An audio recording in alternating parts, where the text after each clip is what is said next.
Our next guest says he is devoted to creating artwork that glorifies Christ. He is a figurative artist whose pieces have been installed around the world, one in the Vatican where the homeless Jesus and angels unawares are.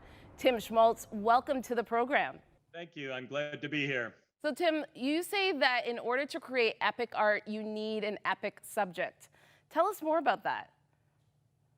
Yeah, I learned that early on in my career that your artwork is only as good as what you're representing. And so, for instance, if you take the Sistine Chapel, one of the most beautiful masterpieces in the world, and you change the subject matter from the creation of the universe to, say, a picnic in France, it could be the same skill, the same technical ability, the same ceiling, but it would fall flat. You need to have an amazing subject to have an amazing piece of artwork.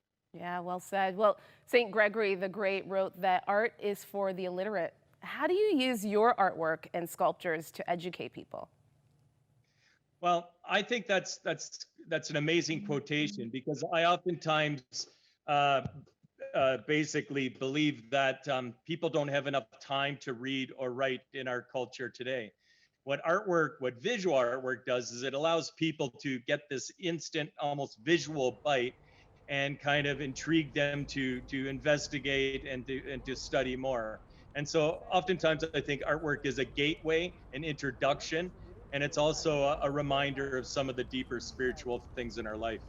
And how do you see yourself through your art? You like to be influential for the younger generation, to be able to approach their faith differently. How do you see yourself through that? Well, I see myself as a unique form of preaching in a sense, and I think that's what Christian sculpture can be. And I think that in today's culture, we need to have that new creativity and that new presentation of these eternal truths. And so hopefully, when people look at my sculpture, they will think that we can be creative in expressing the Gospels ourselves in a unique way too. Some have said that your sculptures are a type of movement, not just sculptures. Do you see your artwork as your voice and a change or a tool for change?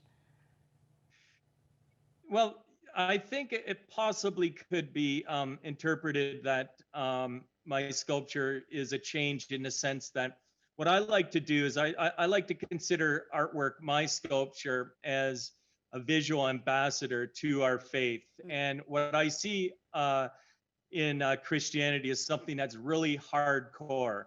So, what are you working on now, Tim? Can you give us a sneak peek? Oh, what I'm working on now is one of my most challenging sculptures. It's a sculpture that's very close to being done called From Isaiah 58, Let the Oppressed Go Free.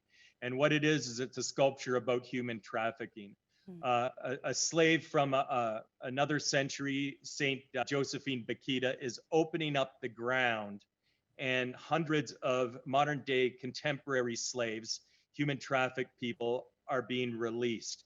Dynamic. The idea came about with the idea of creating awareness of human trafficking. Pope Francis said that human trafficking will always exist if it's kept invisible and underground. So what my sculpture is bringing that visibility and actually bringing these oppressed people out from under the ground up to the surface. So it's a big, big project.